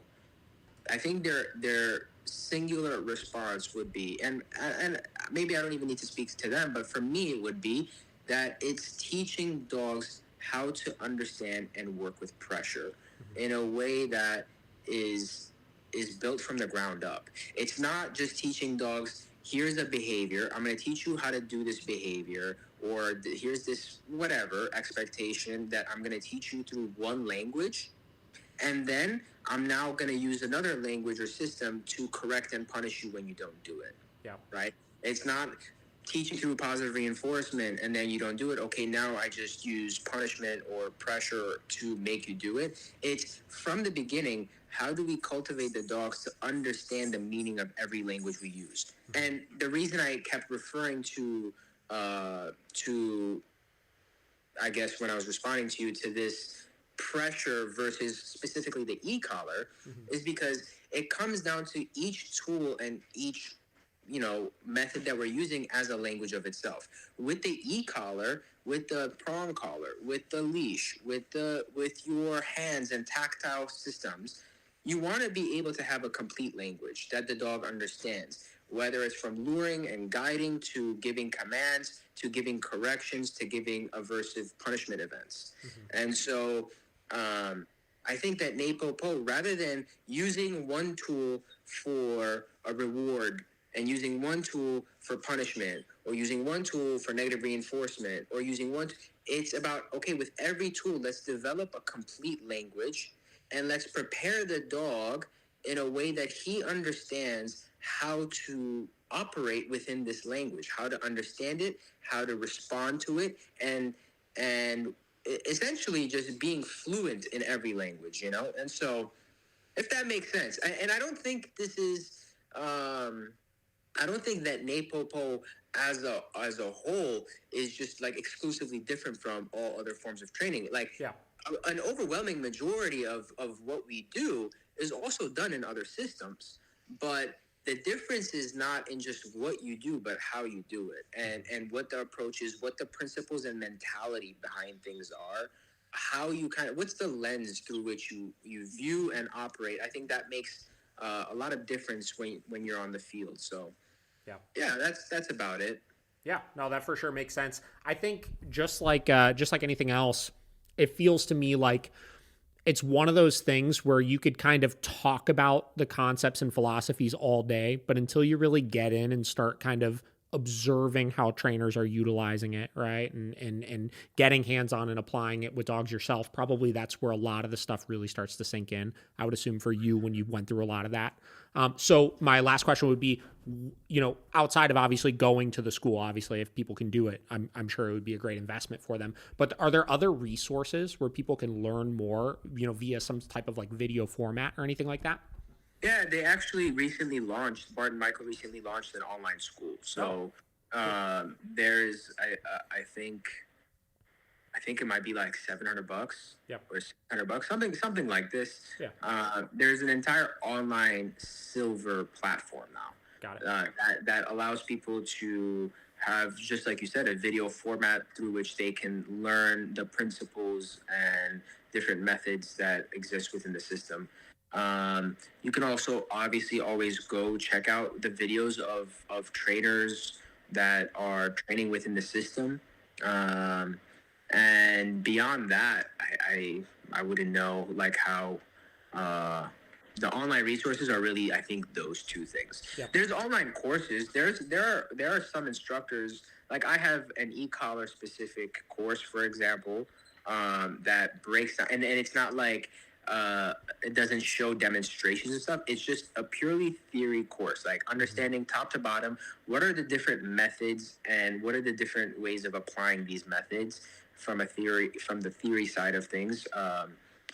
The e-collar. And then there's other instructors that have like a general theory course beyond the e-collar, just like what is the history of NePoPo, how do you use the box, how do you like the dopamine box and this and stuff. So you'll find stuff like that if you look for it. I think there's plenty of resources from different people out there. Cool. But of course, if you want to get the core theory, do the online course with Bart and Michael. Yeah, no, that's good to know that they do a online one now. I know a lot of times like going and traveling for these types of things can be difficult, and obviously it's a lot more costly going that route. So, frankly, $700 to go through a course that teaches you quite a bit is a very reasonable cost these days for, furthering your knowledge as a dog trainer. So that's super cool. Listen, man, I greatly appreciate you coming on again. This was a great second episode to get into some of this kind of stuff, and just letting you know firsthand, obviously, dude, the content you've been pumping out lately has been fantastic. I definitely recommend that everybody follow you online. I'll let you kind of give your places for people to look you up here, and then we'll wrap this up. No, I appreciate that, man. I mean, I'm just in two places, Instagram, Facebook. On Instagram, it's Kiba K9s, Kiba K9s. On Facebook, it's my name. You'll find my company on there too, but if you guys are interested in a lot of different training videos, raw training videos, I post quite a bit on Facebook under my name, which is Curabel Johannes. I think maybe you can type that out for them. We'll have it spelled out. Yeah. But man, I appreciate that. Thank you so much. And I of course, have always enjoyed your content as well. So it's good to reconnect. It's been quite a minute. Yeah, for sure, man. Good talking with you. Like I said, this will all go live on Tuesday, and I look forward to seeing the conversations that it stirs up. All right, man. Catch you later.